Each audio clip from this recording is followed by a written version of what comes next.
Good evening, everybody. Welcome to e-flux. Thank you so much for coming out on this blustery winter evening to hear María Iñigo Clavo ask, is it possible to decolonize? Maria is a researcher, a curator, and an artist with a PhD in fine arts.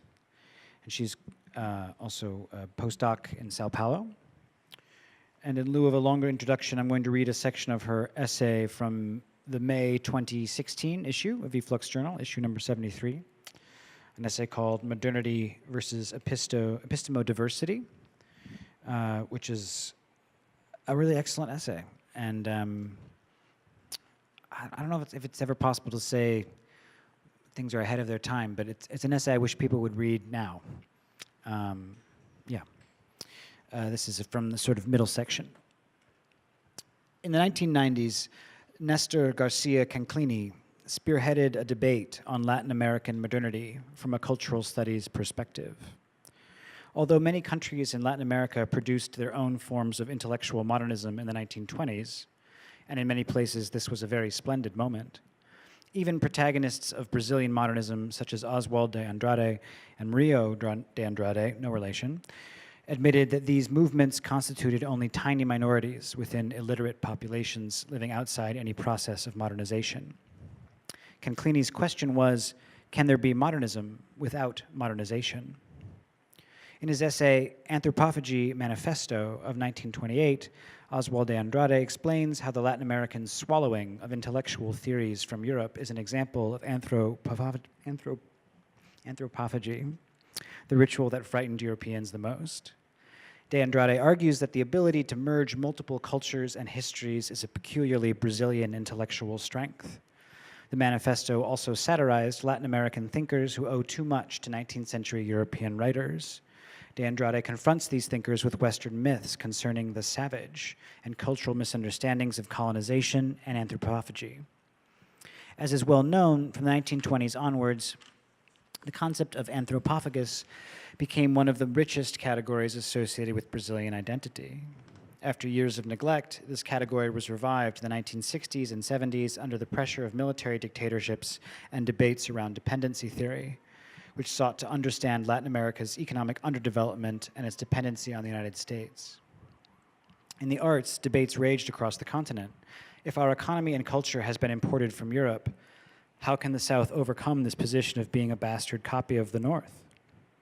How can we know what is or is not properly ours? What can be considered a truly Latin American art and philosophy? Or, as Marta Traube would ask, can pop art occur in Latin America without the existence of a truly accessible mass culture? In the midst of this debate, the category of the anthropophagus reemerged as a way to reclaim the mestizo and anthropophagus nature of the South's intellectual production, and offered a means for reworking Euro-American concepts without any need to be authentic and without being predestined to represent cactus, parrots, and palm trees. That's a quote. In his classic text, Nacional por Subtracto, I said that wrong, Roberto Schwartz seeks to understand the origins in Brazil of the neurosis surrounding the category of the imported copy, which he traces back to the previous century. For Schwartz, imported copies presented a false problem that began with the coexistence of contradictory economic systems and values during the early 19th century era of independence. The new values contrasted in every way with old formulas, engendering the feeling of inhabiting a backward country that would never catch up with true modernity. Quote, for a few, the colonial heritage seemed a waste that would be overcome with progress. Others saw in it a real country, which should be preserved against absurd imitations. Some even wanted to bring progress and slave labor together, so as not to let either escape. And some others felt that such harmonization already existed and was demoralizing. This vision of a late arriving, end quote, this vision of a late arriving modernity, or a modernity that contradicts itself in its supposed purity, is very similar to the critique internal to the West that led to postmodernism in Euro-America. The difference might be that in post-colonial contexts, these contradictions were more visible, or even, and this was the demoralizing part, impossible to hide. Homi Bhabha, who spoke of a colonial countermodernity when discussing India, used to say that the post-colonial contexts that shaped the enlightened subject in the colonies posed a threat to Western postmodern theory. This is because these contexts were already multicultural, mestizo, and chronologically fragmented and involved subjects in crisis. Post-colonial encounters prompted continuous negotiations with insurrections of subjugated knowledges, as Foucault termed it. All the conditions that Latin America had historically tried to rationalize, escape from, and overcome as the aporia of the continent were now being celebrated in the late capitalist West. María Clavo.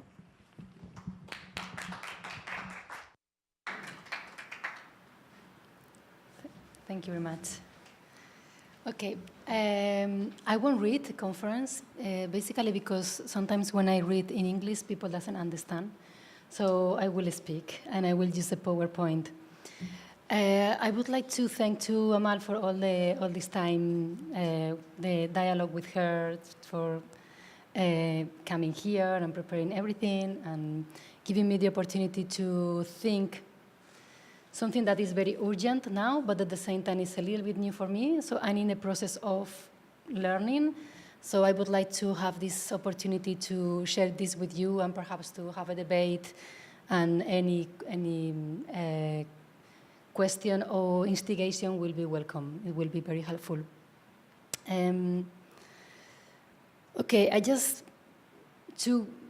would like kind of two points before starting.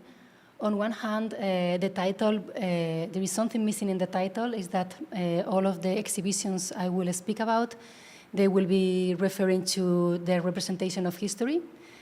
So what I'm looking for in the exhibitions is how they are using different elements to kind of using post-colonial perspective represent or rethink history.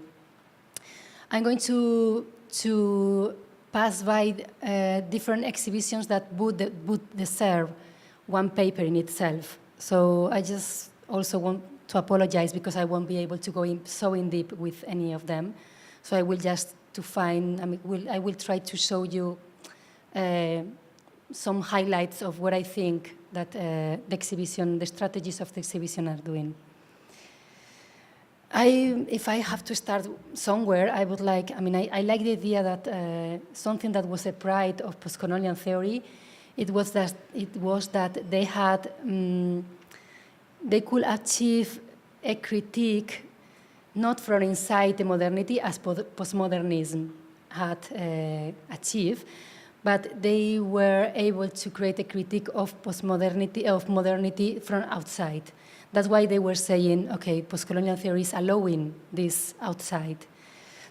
But when the debates were going ahead, they realized that it perhaps was not that easy to think from this outside, because if we really want to decolonize knowledge, we need to understand how our knowledge has been created. So in this process of decolonization, we started to study how modern knowledge or modern epistemology had been created, and it was very clear for us that it was a division between subjects of study and objects of study.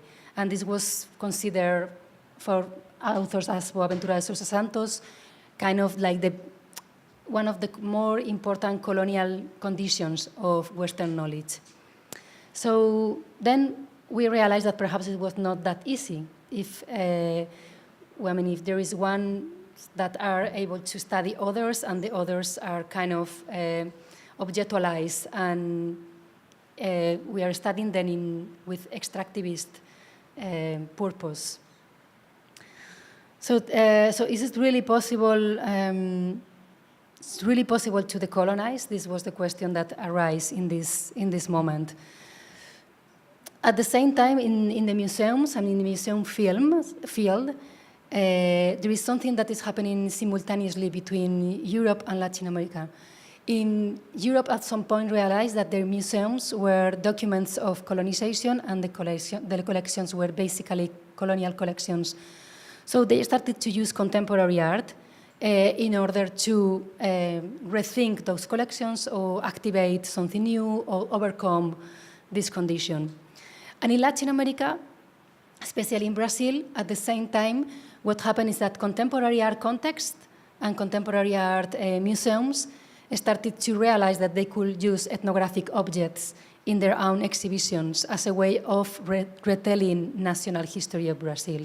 So it was kind of the opposite. On one hand, museums using contemporary art, on the other hand, contemporary art context using ethnographic objects. So something at the same time.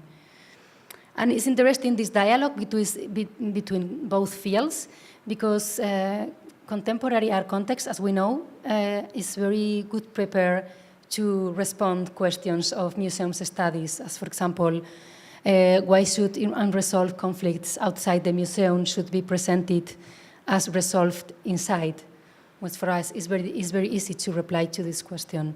Or, for example, should the museum be a place where it could be performed a mourning from all the collectives that has been exploded by history or by Western capitalism? Yes, definitely it should be the place. Here, for example, we are seeing since 5 years or something, 5-6 years, this monument in Brazil is being systematically intervened. It's a museum that it's a monument that is super important. It's like one of the emblems of the city, and it's a monument of the figure of the Bandeirantes. Bandeirantes was kind of during the colonizations, they were traveling inside, not in the coast of Brazil, but inside the geography, and trying to colonize all the territories, and they were responsible for the genocide of indigenous people. So the fact that this is one of the main monuments is kind of showing how the internal colonialism in Brazil has not been reviewed. So indigenous collectives are every year intervening in the monument, and so something new is happening in Brazil in this sense. So what I will do is to review a few exhibitions, some museums, to see how they are treating these objects, these ethnographic objects. I want to speak about the biennial, sorry, but I think they deserve more time. I was bringing some examples, but I realized that I would need more space for being just analyzing them. But what I wanted to do is to mix kind of the colonial theory with museums studies to see what happened if I put what all the colonial discourses are achieved, what all they are understanding, if it's possible to shift this to how the history is displayed in the museum, how there is a grammar of writing the history within the museums. So what we have been seeing with the colonial theory is how Amerindian cosmovisions, how indigenous cosmovisions got an important point of reference to rethink methodologies, to show how our structures of knowledge were absolutely extractivist.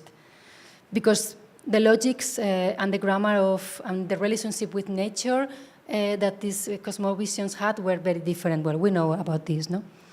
So some scholars are getting back to 19th century to see how knowledge has been constructed, to understand why, I mean, when is the moment where we build this grammar of this colonial grammar in our way of understanding or another way of structuring knowledge in our.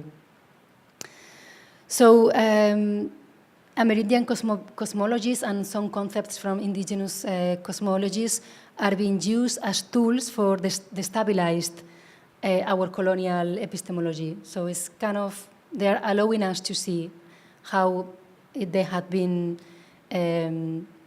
like kind of being based on exploitation of nature, of exploitation of other human beings, and so on. So the idea is to see if this is helping us to understand other regimes of epistemic diversity. So I would like to shift all this critique to the field of museum studies and to see if there is also a grammar of colonial grammar of how we are constructed displays and telling history in the museums, and how Amerindian cosmologies could help us perhaps to rethink all this grammar on all this display. So I will be as well on and off thinking from 19th century debates and how 19th century was constructing museums and how they were telling or were narrating the history. Basically, I think the main challenge is to see if all these cosmologies are getting into themes and other contents from the same continents, or if they can really challenge our methodologies. That is a little bit to do with Viveros de Castro proposal.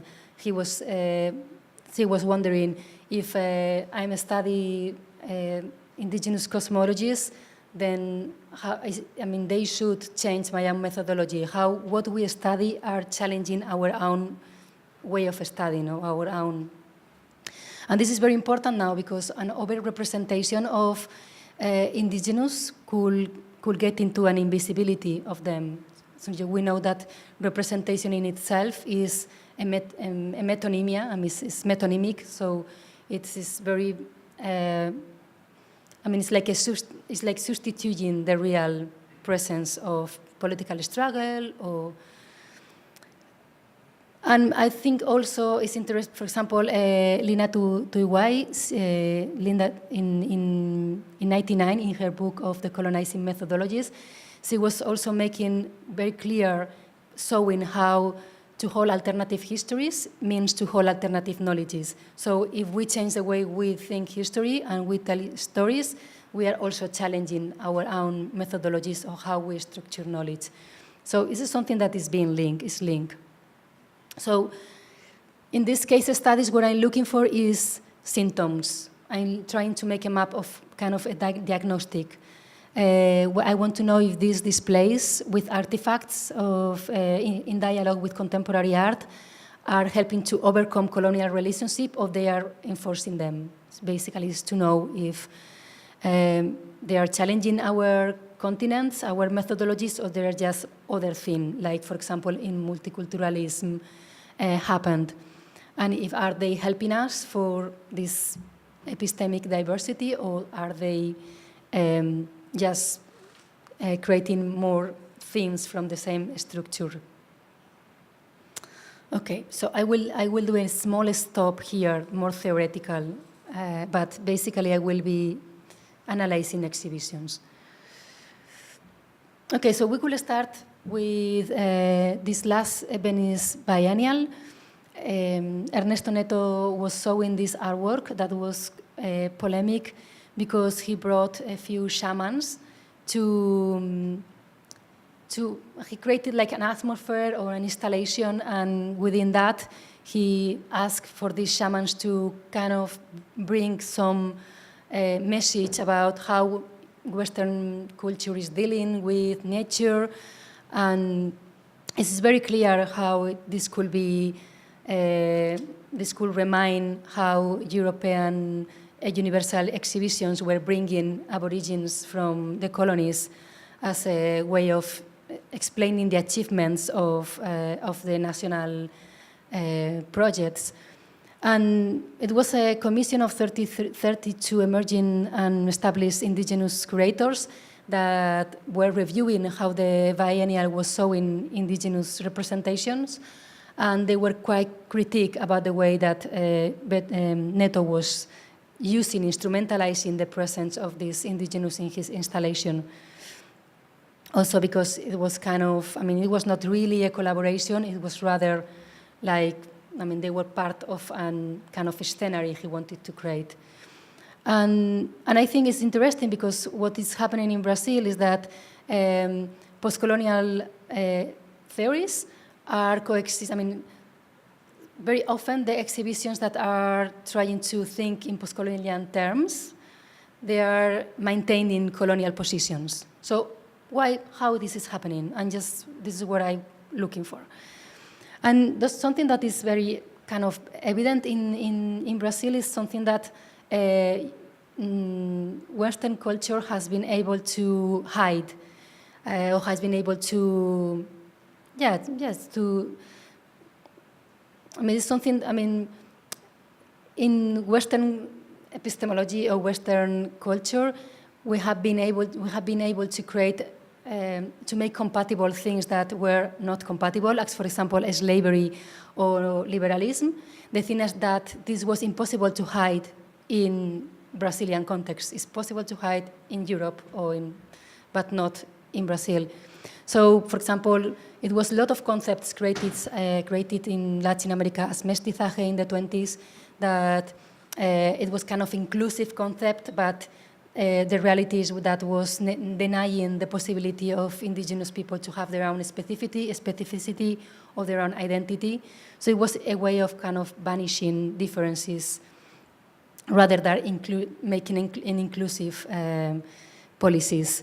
Or, for example, racial democracy, the same. It was a concept that was created to speak about the balance between European descendants and indigenous and Afro-Brazilians. But this balance was hidden, that power relationship were still going on. And for example, this concept of racial democracy was used during the dictatorships in the 70s, also to speak about democracy within an authoritarian context. So Brazil has been really good putting incompatible, like apparently incompatible, or not compatible concepts together and without any problem. And I wanted to know or to understand why this happened, because basically Brazilian society or even their own imperial constitution was built from inequality. Something that in Europe was not like this. Was one of the main values was equality. You know? Like, so if you see, for example, the first imperial constitution in 19th century, they just copy literally the French Declaration of Human Rights, but they just this article that speak about equal before the law and equally in rights, they just removed the last part of the sentence. So in the first constitution and then later on in the Republican Constitution at the end of 19th century, they just maintained this part of the sentence. What happened in this operation is that if you are equal before the law, but the law is unjust because it's just giving priority to one part, one citizens or another, or one public interest, in Europe or in the United States, we had the possibility of criticize that this is not, we could fight that this was not equally rights. I mean, it was equality before law, but not equal rights, because, so we have kind of a gap for being able to create some struggles, so create some political battles. Brazil didn't have this chance because they didn't have this part of the sentence. So the word equality is only mentioned once in the 35 sections of the article related to equality of rights. And basically the laws there are more compensatory nowadays, that, for example, if you are a woman and instead of creating laws for allowing you to have equal opportunities, they create laws for compensate me because I didn't have those opportunities. For example, I could retire a little bit before than men. So basically, these laws, what I'm doing is compensating, they are doing is legalizing inequality. They are making it legal. So this is important to understand things that happen in Brazil, because this also has been delay some political struggles that they look, in this panorama, they look impossible. I don't know, can you understand? I'm going too quickly? Okay. So if we say, for example, how the Museum of National History is representing indigenous artifacts, we can see that they create like a first space where the Museum of History turned suddenly in an ethnographic museum. This is interesting because it was Museum of History, suddenly it's a Museum of Ethnography. And you have amazing crafts and a lot of artifacts and some explanations about the indigenous cultures. Later on, they have a little bit of folklore of Afro-Brazilian religions as candomblé. So they introduce a little bit about Afro-Brazilian culture, and later on, after that, the history of Brazil. So is it an absolutely linear history of Brazil? So the tactic they are still using, is what Johannes Fabian called the denial of contemporariness. So it's kind of in a suspended time. And what is interesting about Johannes Fabian is when he reviewed how anthropology had been writing about other extra-occidental cultures, they were always positioned, or they were always locating these cultures in a past time. Every trend, every school of anthropology was doing this in one way or other. And this was, in the 80s, a crisis for the discipline. He got until the point to ask himself if this was not an error, this was not a mistake, but was the condition itself of anthropology. I mean, this idea of distancing, making a distance and a separation of this culture from our own culture. And something interesting as well is how historians has been thinking Western history in a linear way, kind of diachronic development, while anthropologists were thinking not European synchronically. But in both cases, it was a fail. I mean, it didn't work. So just think it's very curious, this. So the first museum, the first Brazilian, indigenous museum in Brazil appeared in 1990, and it was in the moment where the first constitution, after the 2 decades of dictatorship, they were starting to give protection to indigenous people. So they were creating laws for protect. So what happened is that it was for the first time that indigenous people were starting to have to defend their own identities as indigenous. This didn't happen before. The concept of indigenous was not in question. So it's kind of a state demand that create a debate about who is indigenous, who is not indigenous. And what the state wanted in that moment was to ask for the anthropologists to decide which communities were on, which communities were not allowed to call themselves indigenous. So museums were in some way, in that moment within this debate, they were created to certificate an identity and to certificate a history. And Viveiros de Castro was thinking about this moment, and his position was that culture was not really the place where identity could be evaluated, but it was rather a history of cultural destruction, what was joining all these groups rather than a fixed culture. And I think this is interesting because this could be also applied to the current moment, where culture is being so important to define identities. We are living this very identitarian moment. So I think also it's interesting because what this museum is using is a strategy that was built during the 19th century about how disciplines in academia were building or were thinking history. On one hand, history and jurisprudence were two fields that were joined at the beginning in academia, but at some point they decided to separate them because depending on how history has been told, the laws were changing or could be giving more favor to something or to other cause. So this is the 19th century with these disciplines get separated because history is linked to justice. This is the idea. So that's why they should be independent. And also the language of history was also very close to the language of medicine in that moment, because it was also this discourse of the history as a therapy.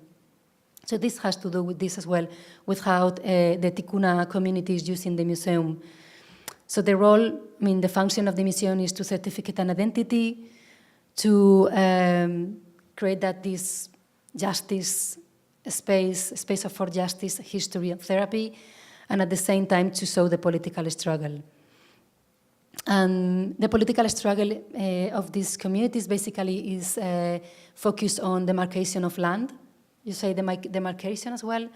And what is happening by now is the law is slowing down the processes of this demarcation. This means that there is more tension between ruralists and the indigenous communities, and the consequence of these tensions and these slowing down processes is that there is more massacres, because indigenous are being killed every week because of these conflicts. So it's very, I mean, it's very serious, the fact that they are making more, slowing down these processes.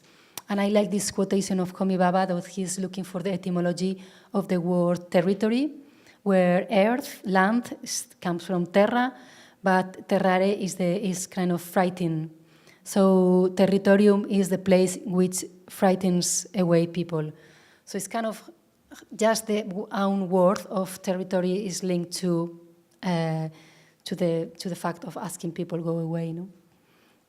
So okay, so we have been seeing how the objects, artifacts were kind of in different spaces, not mixed with Western narration of history, in the case of Brazil. And I now would like to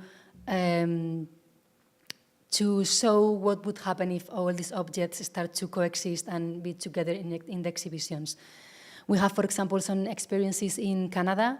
The curator Richard Hill was, I think in 2013, was doing in one of the national museums, and he was, basically what he was defending is that these objects, insulated, are not really challenging the history. I mean, they should be there against the narration, but also in dialogue with the narration, but never subsumed, never subordinated to national narration.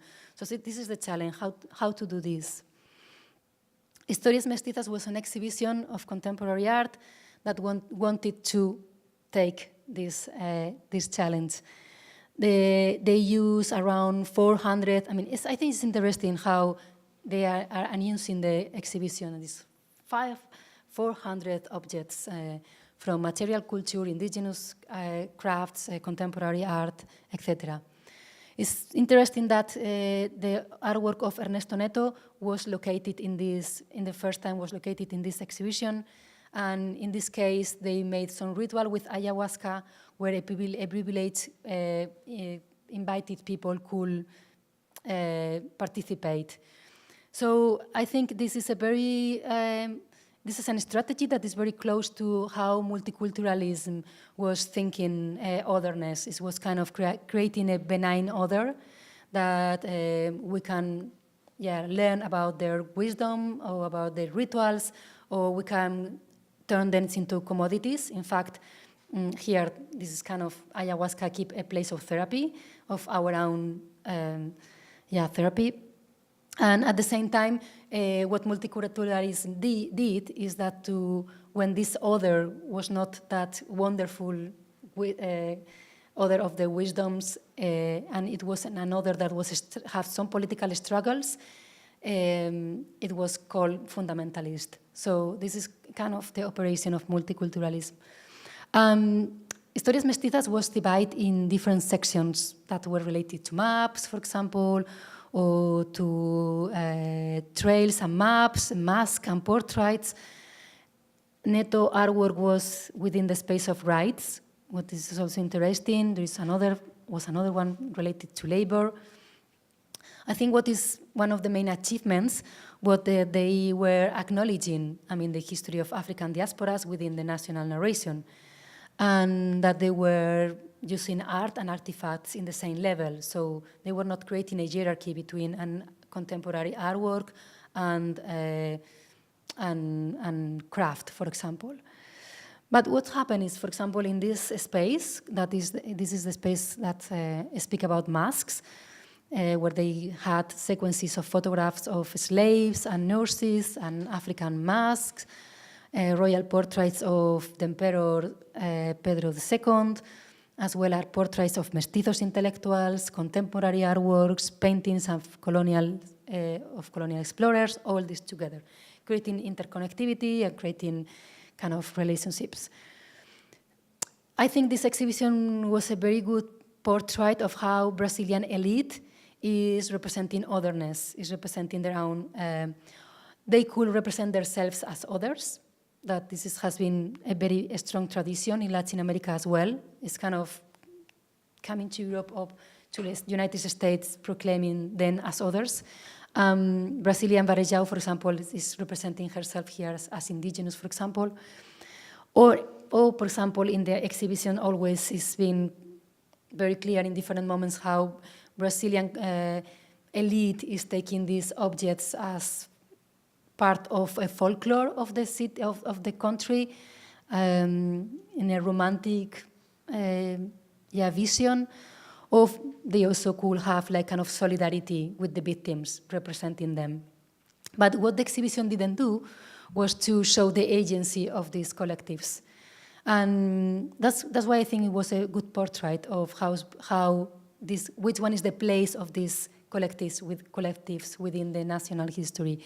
It was not very clear which one was the influence of the former slaves in the struggles of independence, or which one what was the contribution of indigenous for a notion of citizenship, for example. All the objects were always in the exhibition through the mediation of anthropologists or contemporary artists or whatever. Why this happened? Why this was? Why the intention was the opposite? But I think something that has to do with making incompatible concepts is that to try to decolonize within the national frames, because nation and coloniality are two concepts that are absolutely linked and absolutely together. Because the concept of nation, in the way that it was established in 19th century in Europe, that was also imported to Latin America, it was based on colonization. It was based, so what Latin America didn't do was to create their own models of nation, according with the situation with the different collectives that were part of the nation. So always that, I think always that there is an intention of celebrate national discourses is kind of incompatible with the colonized. And this is what Brazil doesn't want to renounce. And for example, in anthropophagia, the concept itself of anthropophagia is very evident, this movement. Europe was trying to look for inspiration in primitivism, like trying to look for the purity inside our unconscious. And in Brazil was not like this. Primitivism in the same moment was basically an identity sign, something that could be used to create an identity, a national identity. So representations of indigenous were used for speaking about the post-colonial identity of Brazil, but indigenous struggles were absolutely not taken into account. So in this sense, I would like the idea that Latin America really created the basis of the strategies of capital multiculturalism, because they create these inclusive concepts of mestizaje or anthropophagia that were kind of decolonizing, but at the same time they were colonial, because they were not allowing these collectives to have their own space, representation, and so on. Other case study is how it has been retaking Lina Bobardi exhibition, Lina Bobardi work. I have to say also that these exhibitions, I think I don't want to be unjust because the effort has been really strong, and I think there is a lot of interesting things that they are bringing to the conversation. But I'm interested how our grammar of display is reproducing or is kind of getting back to colonial structuration of how to display objects. So this is what I'm looking for. So in the case of Lina Bo Bardi, she, I don't know if you know a little bit her work, but in 2016, one of the main museums of Brazil made a reenactment of an exhibition she did in '68. And so in that moment, well, in '50s, where Lina Bo Bardi was more active as the director of the Museum of Bahia, Salvador de Bahia, she was being, one of the main concerns for her was to make a difference between folklore and popular culture. So folklore, we were seeing that has to do with these images, to taking popular to create images of the national, and popular was something that was in the cracks of the official, that were challenging the official, that were also located outside any logic of European values of modernity, something that is happening outside this logic. So that's why she was speaking about artisanship. Artisanship would be all of popular that has been commercialized, that has been getting to a commodity, and this then is within the logic of Western capitalism understanding of objects, and while pre-artisanship would be something that is absolutely outside of this logic, is something that is before this logic, is all the objects that are being created before that they go into this circuit of trade. And when she was she was in Salvador, she was in the museum, her main proposal was related to recycling, to the reuse. So she was restoring buildings, she was reusing a building to make their own the museum. And the museum was also hosting a school, was hosting libraries, she was used to speak about houses. So she wanted to make a school of industrial design for artisans, so they could develop their own designs so it was a kind of Bauhaus. So, I mean, all this movement that were interrupted by the dictatorship basically was showing that Lina Bo Bardi believed in the agency of popular culture. She wanted that the design of Brazilian society was based on popular culture and not in all those importations. For example, Le Corbusier was one of the main architects in that moment of Brazilian modernist, and he was linked to eugenics. So when she was proposing the agency of popular culture, she is challenging, instigating a moment when Brazil is creating all these concepts of development. So the exhibition was very interesting because they wanted to bring all this, but the display, it was discontextualizing the exhibition of that moment and discontextualizing the objects as well within the exhibition. And what the museum did, there was a great effort to contextualize her work through talks and through catalogs, but again, it was always kind of, Lina Bo Bardi was accused of infantilism, mental confusion, lack of anthropological rigor. She was kind of committing with extinct social bodies, or she was kind of a critic because she was very specific about that she was not really looking for beautiness or for beauty in these popular objects. And scholar, I mean, it was kind of chauvinist in all this conversation as well because she's a woman, and it was kind of saying, okay, well, she helped us to see the beauty of the ugly. Was precisely what she was really concerned about not to do. It was not a contemplative proposal what she was doing. So, yes, so in this sense, what was lost in this reenactment was this instigation of this agency of popular culture. I'm sorry, in popular culture as well, in this exhibition was also indigenous artifacts because she was researching about both at the same time. Okay, as we know, in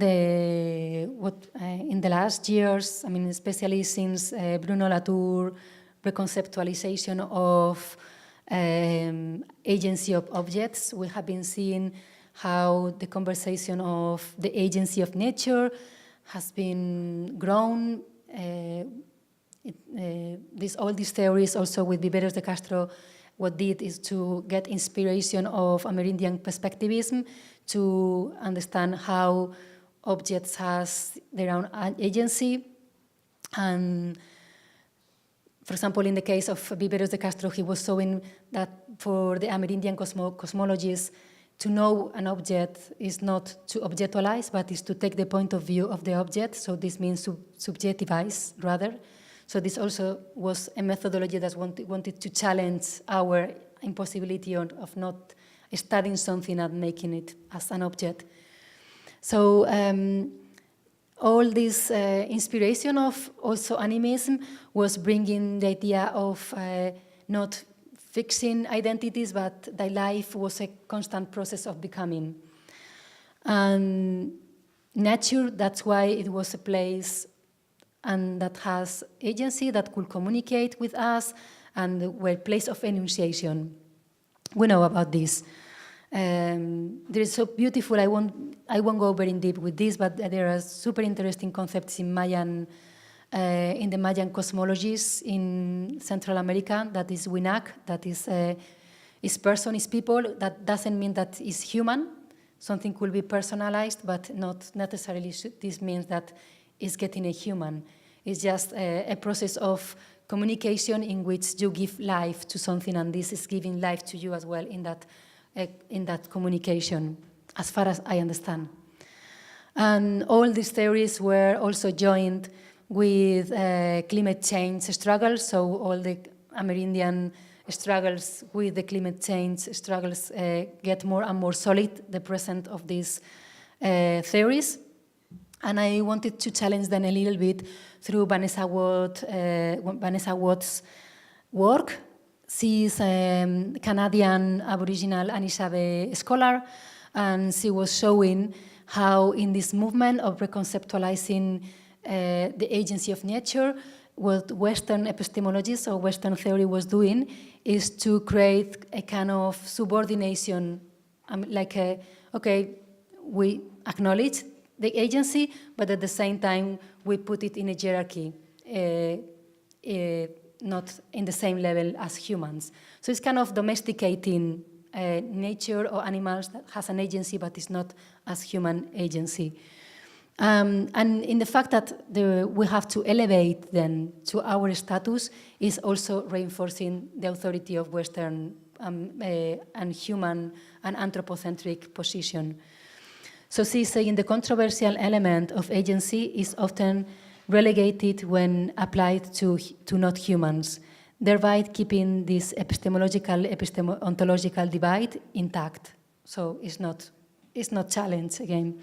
So, I mean, human rights or just rights? I mean, if we are saying that nature has human rights, we are, again, creating a hierarchy between humans and nature. And what Vanessa Watt created this, 2013, created this diagram to explain the differences between epistemology, ontologic, divine, and Amerindian cosmovisions. And so she was showing how was so important the link between place and thought, and how was everything conform around the thought in Amerindian cosmologies are related to the place. That's why demarcation of land is so important. And she was showing how the idea of becoming, the idea of the obligation of communicate with other beings, and also kind of a spiritual part of this conversation, while Western epistemology was based on separations, separating different elements and limiting agency to humans. So what she was showing is that epistemological, ontological, is our way of knowledge, removes the how and the why from the what. And in this movement, the what kept empty. And I was really interested on this. How is the process of how we make empty the what? And so she insists in the fact that humans assume that it's important to separate from the world they are in order to have a perception of it, in order to understand it. So it necessitates to separate not only from human and not human, but also human beings from other human beings to also being able to understand them. And I like a lot to put these ideas in dialogue with Denise Ferreira da Silva work, because she's always working in these concepts of separability and determinacy. I can't go in deep here on this, because I have to remove it, because otherwise it's going to be too long. But I wanted to create at least a dialogue with how she's concerned about the moment where in the Kantian thinking, how modern thought elevates the formal, is the moment where everything, sorry, because I can't read because it's very small. He elevates the formal, so the pure or transcendental, to the moment that is before and beyond what is accessible to the senses. And this is other thing that is very important to Amerindian cosmologies, is the senses are absolutely a part, very important part, also emotions, very important part of thought.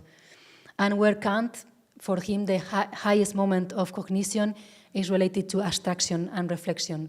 So it is the moment where the what is getting empty.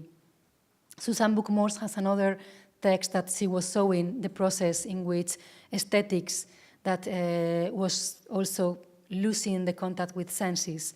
In 13th century, the aesthetics were the language of the body. It was born as the discourse of the body and was related to how we perceive through the senses.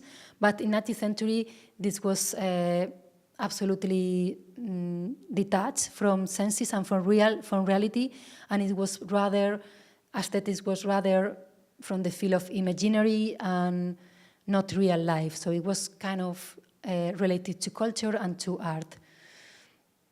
And well, she was also showing in her text how the transcendental subjects, what that does is to eliminate senses. I mean, the senses of the subject, because the senses make human more weak, more passive through, for example, or manipulated by emotions of tears or or pain, for example. So that's why she was thinking about drugs as a way of reactivating the relationships with feelings in 19th century, because it was like a moment of a lot of experiments with drugs. And ether was used also in medicine. A lot of doctors were addicted to ether. And I interested also because she's locating when Western culture started to use anesthesia in that moment. It's a way of not feeling. It's the possibility of not feeling. And I like this because it was also the possibility of we separate ourselves from our bodies. So we can separate for our senses. Now we can separate one part of our body for us, and the surgeon can cut without having to feel the pain and the shout of the patient. So it's separability was in all the fields, was also in our own bodies. This is very interesting because in that moment, in museums, the objects in museums were support for very big and very long dissertations, kind of conferences. They were not support for some kind of information like now, but they were used to create, basically conferences. So objects were support for conferences. And in this case, for example, there is an anatomist that used to speak about emotions, making circulate through the audience a brain and a heart. So it was the idea that these two separate items of our body were kind of the objects that he used to speak about feelings. What Susan Book-Morse is precisely speaking about, that feelings is something that connects different parts of our body or the exterior and interior. Same with museums. In that moment in 19th century was this debate about should the objects should be presented decontextualized or not. Chateaubriand or Nietzsche or Adorno were against this because it was kind of cutting the objects from their own national roots, basically because they were dislocating from the national context they were created. Philosophers as Hegel instead were defending this decontextualization because basically it was a way to look for the essences of the objects. So the important thing was not to narrate history, the important thing was to get a sense of consciousness of time. And all this conversation was absolutely colonial because all these objects were just took from Napoleonic wars. So the museums start to be created in this context. So what Vanessa Watts is proposing is a concept of place thought. I mean, how can we relate again place and thought? How can we fool the words? I mean, all this operation of emptying, making the words empty, or the word empty. How can we fool again this word? So she's proposing place thought is based upon the premise that land is alive and is thinking, and that humans and not humans derive agency through the extension of these thoughts. So it's the link of place, nature, and thinking. So next exhibition and last, I think it was a good example of how to relate. I'm sorry because I will just explain it quickly, but it's very complex and it has a lot of different spaces. But it was a project in collaboration with indigenous communities in Rio de Janeiro, all of them from the area of Rio de Janeiro. It's an exhibition that, by the way, is now in the museum. It's now in the Museum of Rio de Janeiro until, I think, March. And it was created by a team of curators, and one of them was from the Guarani community. And they created a process of working with the indigenous of kind of 4 months, deciding how to create the exhibitions. They all together decide how to organize and settle all the areas of the exhibitions.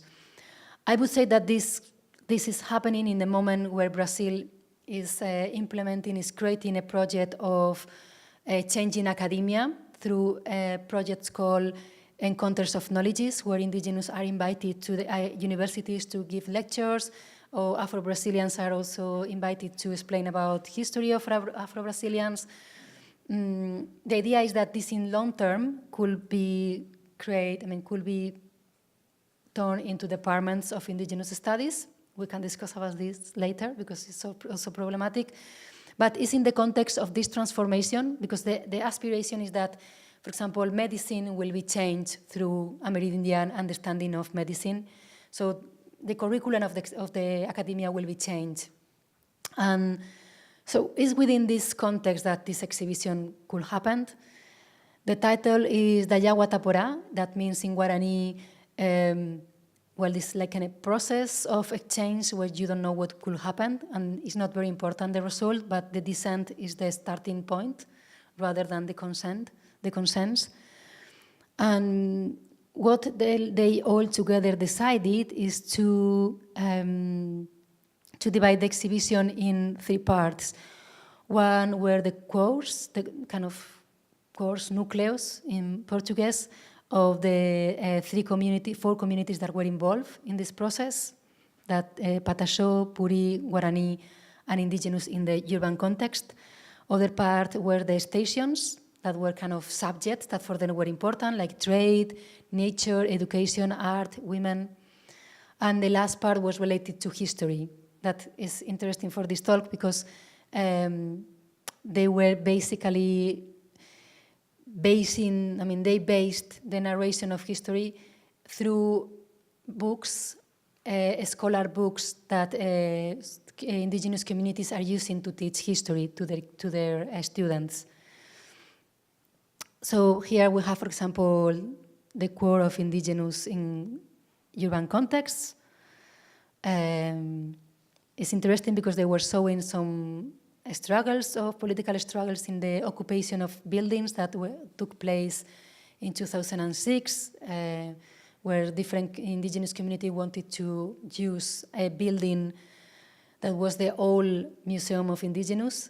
They wanted to use it from doing museum, doing a university, so the exhibition is showing all the debates that that happened in those moments. Here is, for example, the Guarani. This is also the Guarani core. I think there's another interesting thing is that, well, each community have a commission to decide what was going to be exhibited, and the objects that they took to the space, most of them were created for the exhibition. They were not archives. And so it's kind of, first, you could also take the objects and manipulate them. So it's just kind of challenging this idea of fetishizing the objects and possessing other knowledges, and speaking more about the ephemerous condition of objects and relation with objects. For example, this is the station of trade that I think is very interesting as well, to acknowledge how trade is very important to the survival of these collectives. Also, the role of women in the political struggles is very important, so they were also showing some statements of activist indigenous women. This is Nature Station, where they also were offering some, some view of how they think about nature, and this is the part of the history that it has, on one hand, they used this snake, and the snake was an element that was an important element of a story of the origin of the wall for Rio Negro community, from Rio Negro area of Brazil. So they took the history to create kind of like a narration of history, and then some periods that were included in these school books of the communities, the Junicuin community, that, by the way, is the community that Ernesto Neto invited to the Venice Biennale. So they divided into the period of the autonomy, the period of invasion, period of usurpation, and period of reestablishment that is more related to the political struggles.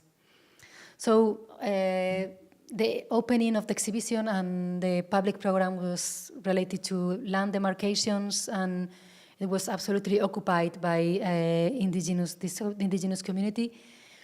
So they were producing public sphere, not just occupying it. So this is, I think there is a parallelism of how activism was using in 90s the contemporary art context, and what could happen now with the indigenous struggle. How activism was used contemporary art context as a way of showing their own demands. They didn't have other spaces for doing this, and now something similar could happen in the field of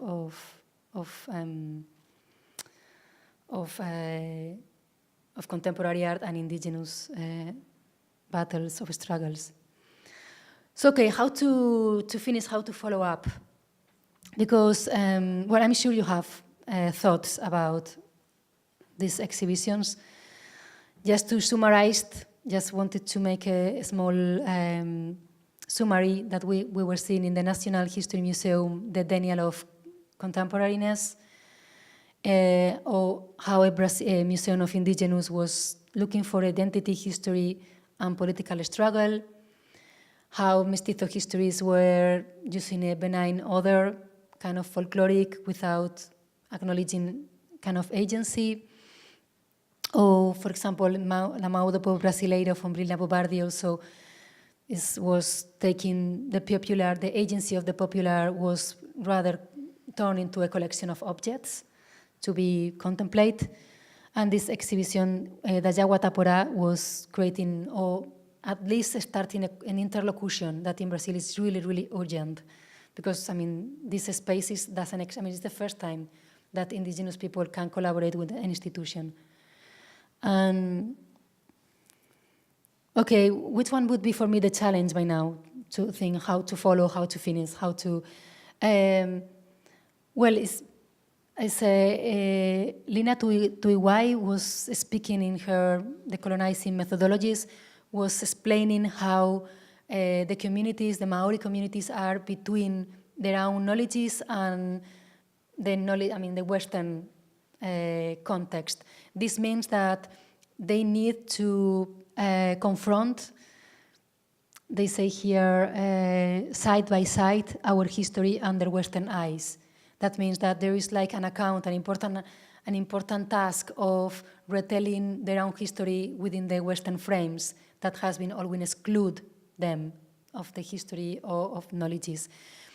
The problem of this is that this make the possibility of rethinking history in other terms, in absolutely Maori terms, through orality or proposing new ways of display history, is being delayed because it has been more urgent to reply to the marginalization of Western frames.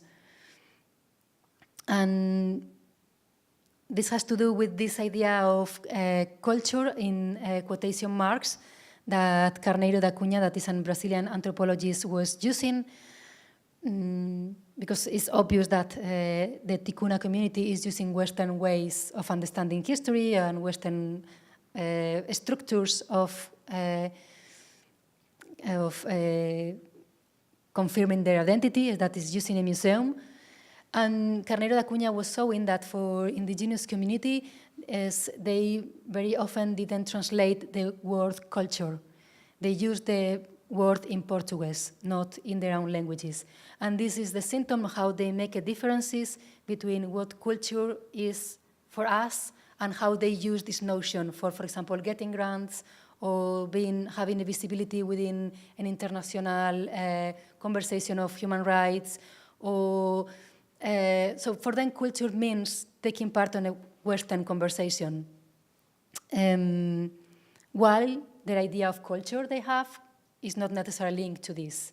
It's not necessary.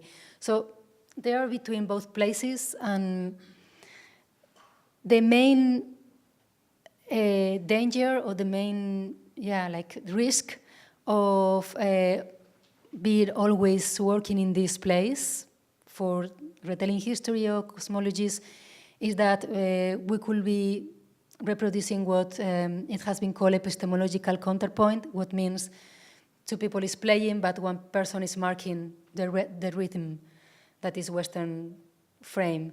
So the challenge is how can we negotiate with the parts of those cultures that are not translated or are not, how this he say is irreducible or immeasurable. Sorry, I can't say the words properly, but how can we use all these spaces that are not necessarily it's not necessarily possible to translate them, and how can we negotiate and create interlocutions with different methodologies and different vocabularies? Is it necessary really to share a methodology to get an interlocution, or is it possible to, with different vocabularies, different methodologies, rethink our relationship with, or how we tell history, or how we narrate history? And yes, I would finish here. Just thinking of this idea of how Western culture has empty this what, how make this what, or it was an article of Eliana Bloom that she was speaking about a crisis of representation of the words in Western cultures, where words cannot, we can say genocide, but anything happened, or we can say black genocide, or anything happened, it means that there is a crisis of the words. So she was proposing to how, for example, in Guarani, the word ni means soul and also mean word at the same time. And for Guarani people, the idea of the word is absolutely linked to the idea of acting. So she was proposing how can we, again, link our words with acting or with the meaning, the original meaning. So, okay, so here it is. I think I was on time, more or less. Okay. Thank you. Okay.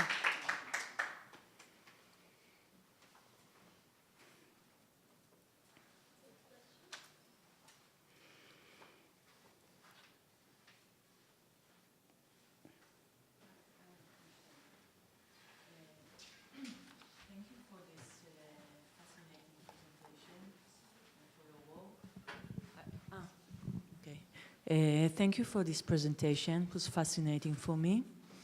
I wanted to ask, because as you said, you didn't have enough time to enter to all the details, regarding the last exhibition you discussed of the indigenous artist. I wanted to ask what kind of museum was it installed? Is it a contemporary art, or how was it framed in terms of... It's a contemporary art museum, yeah. Okay, so Yeah. okay, so those artists were considered to be a contemporary artist, and they were accepted into the field, or so. Yes, that's what I wanted. Okay, to ask. I like this parallelism with it was this in '90s where activists were using contemporary art spaces to speak about their struggles, because these communities are not necessarily. I mean, some of the indigenous that were involved in the design of the exhibition, they were artists, or they called themselves artists, but not all of them necessarily. I mean, they were just members of a community, like, for example, Guarani community, so they created some commissions of people within the community to deal with the exhibition and to deal with the institution. So, some of them were artists, but a lot of them, they were not. They were just participating in a process of thinking how this museum could host a representation of their culture or representation of their own cosmologies. So, for example, the snake was in fact made by an artist that is called Deonilson Vaniwa, and sometimes some of the parts of the exhibition were made in tandem, join one member of an indigenous community, one designer, for example, to see how they could negotiate both together different decisions of how to display. So this was...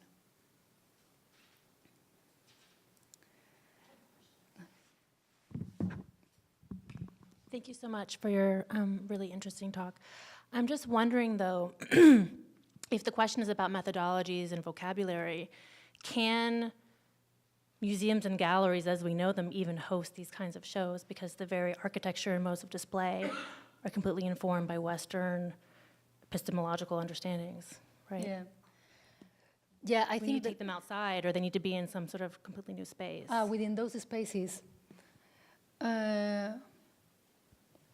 I don't know, because yes and not, because, for example, for this exhibition, for indigenous communities in Rio de Janeiro, this exhibition was super important because it was the first time they could, first of all, be active, part of, I mean, they could design the exhibition, or they could, and the institution was giving them a legitimation that... Visibility.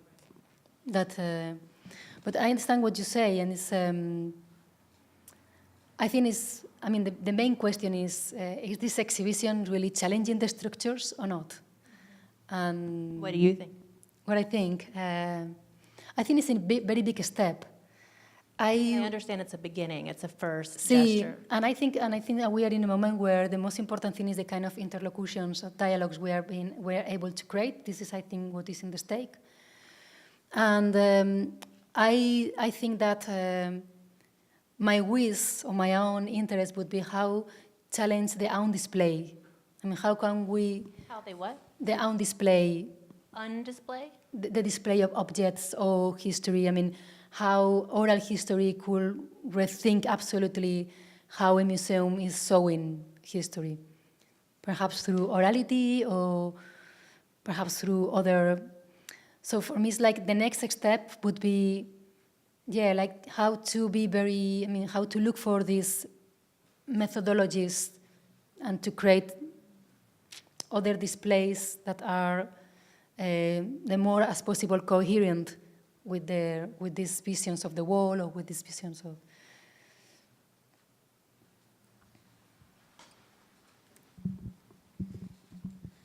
So if the idea of cultural anthropophagia has been replaced in a sense by capital and capitalism, how do you see a way out of the danger of commensurateness? Because it feels as if what you're proposing here is that there can be some sort of autonomy. There is some possibility of stepping outside, but it feels as if we keep coming back to the same problem, which is the problem that capitalism does in fact create commensurateness. It forces everything into this relationship. And when we think about situations, for example, like the occupier, so the Israelis and the Palestinians, we keep coming back to this same notion that we can't get out. How do you see that the danger, in fact, of bringing the indigenous into this Western epistemology can be avoided? Yeah. Well, I'm editing a magazine, and for it I'm dealing with these subjects, and I made an interview to a Mayan activist that is called Aura Cumes, and it's interesting because for her, there has been so much division between who can speak, who cannot, who is indigenous, who is not, and for her was absolutely, the most important thing was to share a political objective, like trying to destructure capitalism, and it was not that important if this was made by indigenous or it was made by Europeans, and she was speaking about joining forces to this purpose. So I don't know, it's a little bit like in this exhibition of Historias Mestizas, if you're still celebrating nation, you will again be colonial. You can't avoid it. So if one of the main purposes of an exhibition is to criticize capitalism, it doesn't matter from which point of view, this focus will be always there. So it's as we were speaking a few days before in School of Visual Arts. It's not speaking about translation that doesn't guarantee that we will be able to overcome colonialism if we are not very clear, if we are struggling against capitalism, or we are. So it's kind of the objective should be. The objectives of the struggles that are joining us should be. I think it's important not to get lost, to be there, to be present. So I think if they are present, then it's less risk. There is less risk for this to happen. I don't know. What do you think? I'm not sure. I'm asking a question. It feels to me that we haven't found a way out, that in fact there's a mechanical operation that is still in force. And when we think about accelerationism, for example, we're thinking about that notion that we get to the point where it will collapse on itself. But post-2008, we haven't seen that. We've seen that it continues. We're still in the same crisis. We're still in the same operation. So that's why I'm concerned about what you're saying, that even when you mention Adorno, his idea about non-identity is an answer that didn't work because we have been unable to get outside of identity, and indigeneity has not been able to capitalize in some sense on that. So we're still stuck. Well, I think that's why it's so important now to speak about how contemporary art is absorbing indigenous. It was announced 2 days ago that there is a community in Canada of indigenous that are going to take part in the next Venice Biennale. So I think that's why it's super, I think it's very urgent not to stop reviewing how this is being done or how it's happening. So I was wondering if you could say a bit more about the idea of being present, because I think this is it's also a very subtle or delicate kind of form of conduct in relation to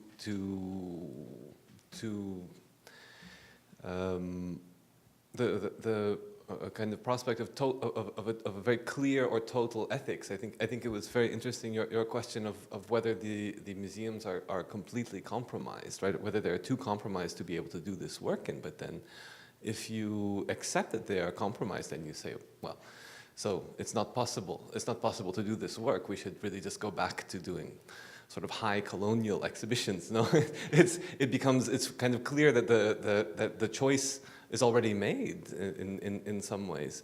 So then or that they fundamentally change. But then the terms are quite I wonder if they are if the terms have to do with this with the presentness. With the presentness, which means the present time, with the time. Yeah, I definitely think so. Yeah. I mean, because something to be recovered is how all these non-time histories has been, I mean, how to reconnect those histories with our history and how to make them present. So, and political, I mean, it's like, it's what is, basically in 20s, the indigenous were present as images.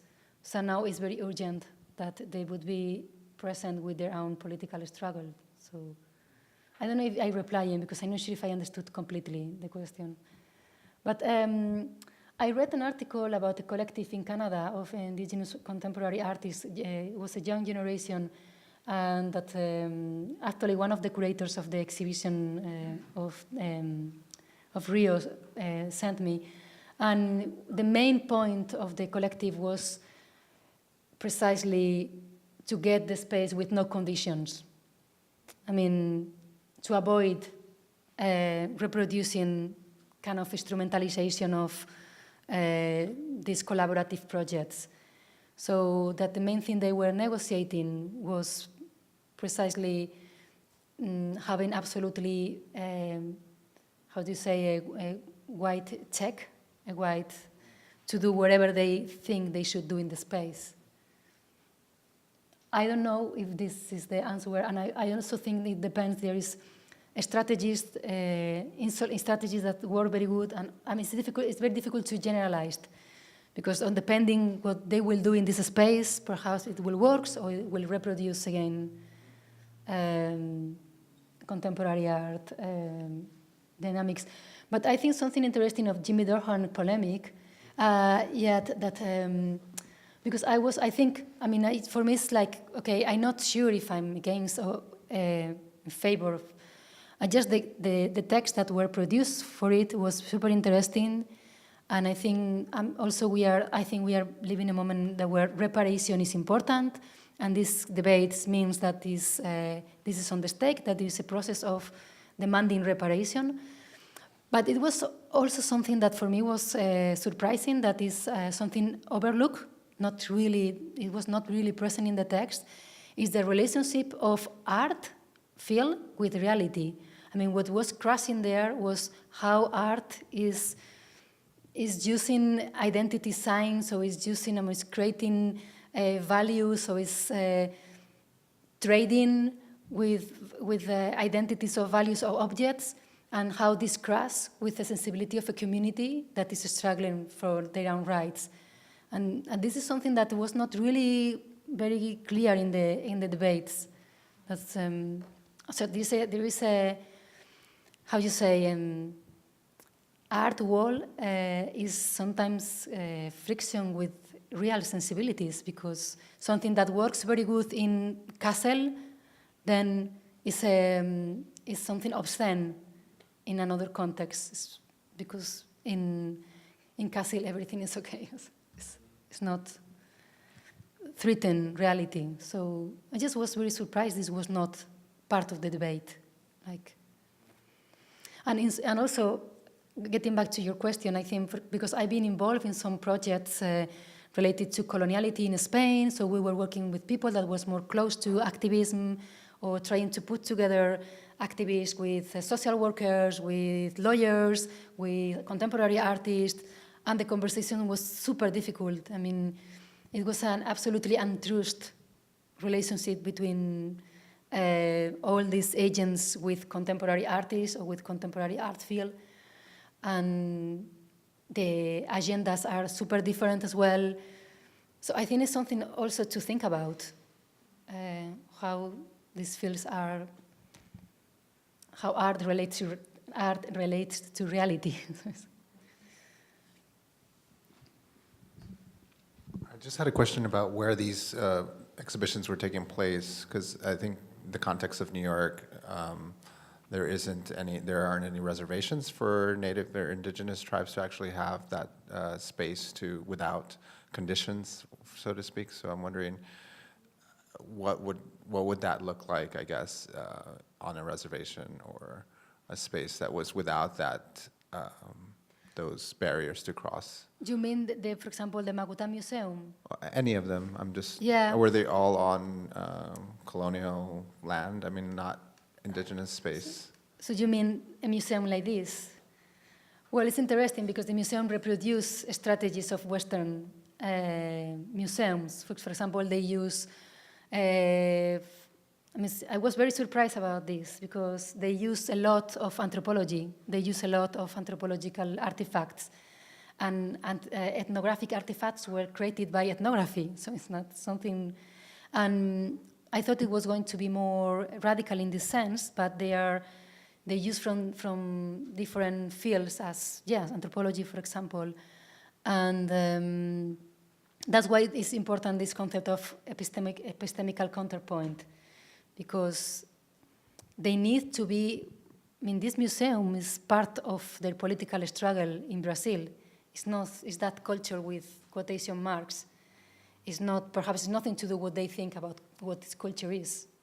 But, and something very interesting as well is that I read a text in 2000, that is date of 2012, so it's a few years ago, and it was anthropologists saying that not much anthropologist in Brazil has been studying these museums. But this thing is very, why? I mean, why is kind of, in the moment where they are showing an agency to tell their own histories, the anthropologists are not interested on, or is that they will find themselves in that research, because they are, the strategies of domination created by museums perhaps are used by indigenous in their own museums. So it's something interesting how they didn't pay much attention to this. I don't know if I'm replying or if it's clear. Is it more or less clear? Was the land indigenous owned? Is that property owned by the indigenous community? The land, sorry. Yeah, no, the land, well, sorry, them. The land. Or any of these cases, have you ever come across such museum on indigenous land? I don't know if this museum is within the land, but the thing is that the demarcations of lands, the law is changing a lot. So sometimes they restrict what they can do within the land. So at the end, it's kind of symbolic possession. So it's not, that they have the demarcation of lands, it's not necessarily means that they could, for example, rent it or make a business there, or sometimes if there is a company that wants to make some extractivists, they can't do anything against. So this museum, I'm not sure if it's in this land, but I think this doesn't guarantee that. But there are some projects of creating indigenous universities within the lands that are demarcated,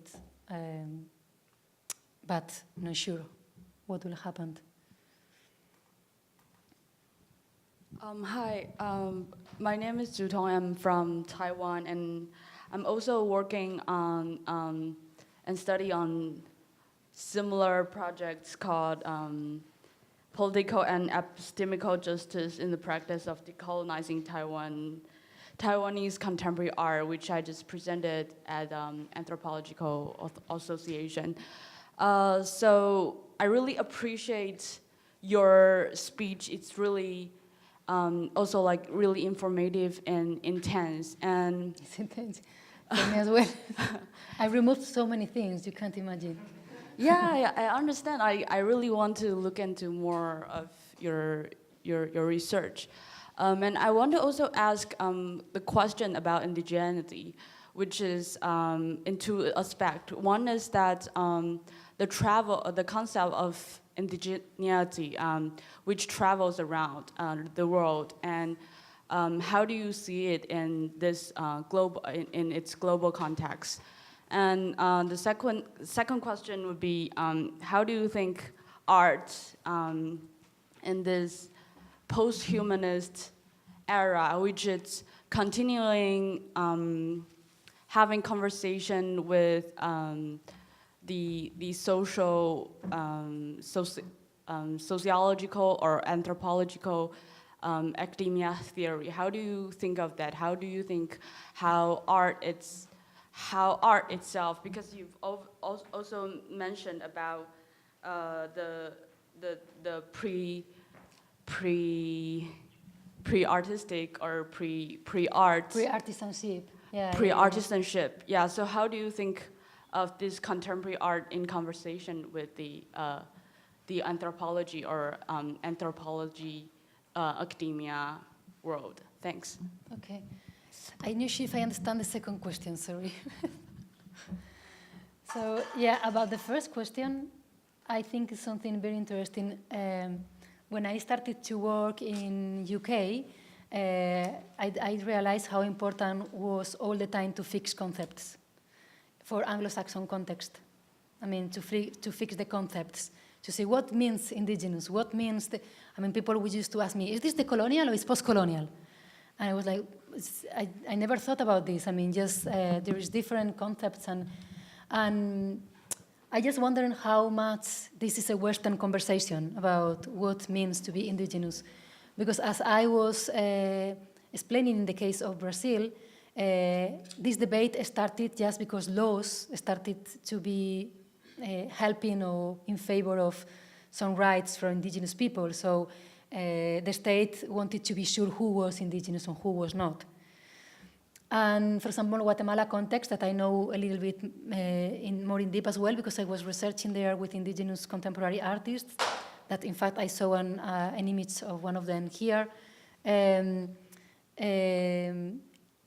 The concept of indigenous is absolutely in dispute. So, I mean, it's in debate within the own indigenous community. And there are some indigenous that think that there are some artists that cannot speak as indigenous because they are not indigenous enough, or because they are mixed or mestizos. There is, for example, I listened in Barcelona recently an activist from Guatemala saying that she doesn't want to be called indigenous, that she wants to be called the defender of life. So I just wondering how this demand, I mean, it's like not being able to assume that there are concepts that are not really fixed, or, I don't know, for example, Aura Cumes, this anthropologist I was interviewing, she preferred to speak about people about ethnias, because she said that ethnias for her is absolutely colonial concept. And what I mean is that these concepts are on debate. So it's not, I don't have like, okay, this is the definition. Now we are sure. And in fact, for example, Vanessa Watts was also in her text criticizing the fact that indigenous crafts or indigenous objects sometimes are called popular culture. And she was kind of, this is not popular culture, sorry, this is something else. So I think there is a moment of negotiation of those concepts.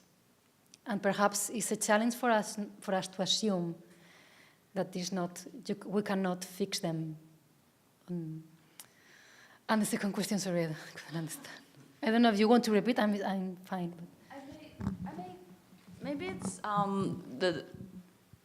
Maybe it's more in general, like how do you think the need of the art world when we need to talk about indigeneity and also social justice, in this contemporary circumstances. So you mean the way that contemporary art is doing it? Yes. Okay, then that's why I think it is very important to see case by case, because the fact that an indigenous artist is speaking doesn't guarantee that there is not putting in question commodifying of those objects, or that there is a position against capitalism, or being placed in embodying the otherness doesn't guarantee that you are challenging structures. So I think something very important is watching case by case, and each case is different, and the strategies, which strategies each artwork is developing, is offering, and so this, I don't know if I'm replying. Okay, hope so.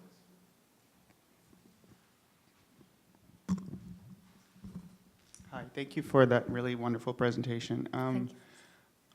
My question for you is, I think, more methodological in a sense, but also I just wanted to kind of ask if, when you're going through these cases, you have moments where you point out moments in these exhibitions that are problematic. For instance, Ernesto Neto or Adriano Varejão, but I don't think you're saying that in any way they discount the entire enterprise and the efforts that these exhibitions are doing and the people that are behind them. In most of these cases, like Adriano Pedrosa or Lilia Schwartz, they're really doing stellar work in terms of trying to review this history of racism in Brazil and just total race blindness in contemporary art. So I think Totally agree. I think you're pointing to problems, but also you're kind of acknowledging how much they're like advancing the conversation. Yeah, I think they are contributing to the evolution of a debate, and Yeah. I agree absolutely with you. And the thing is that I didn't have time, because in each exhibition I could say, okay, this is the achievement, this is the good thing, Right. and I think, for example, that they are rethinking Lina Bobardi's ideas of popular culture is super interesting step as well. Mm-hmm. So yeah. Yeah, so I just wanted to kind of understand more, because in terms of what you're also proposing in the end, in terms of the conflicting methodology, in terms of perhaps we don't need to make comparisons in a sense that maybe we don't have to find one measure by which to engage in a conversation, but perhaps we can just deal with difference as total difference. So I'm interested in that, but also in a more pragmatic way. I'm just curious if you've had a chance to offer your critiques to some of the curators who made these exhibitions, and how open were they to your perspective. Okay. Institutional critique in Brazil is really a small field. It's very, I think what you are saying is very important, because it's very important to have debates. Brazilian context is not very open to debates sometimes, and sometimes things are taken personally. So sometimes it's not easy. Sometimes I did prefer to publish abroad and not inside Brazil. So I think you got to a point. And I think this is the same, because, last Sao Paulo Bienal, there is so much things to discuss about the use of indigenous representations. And I think that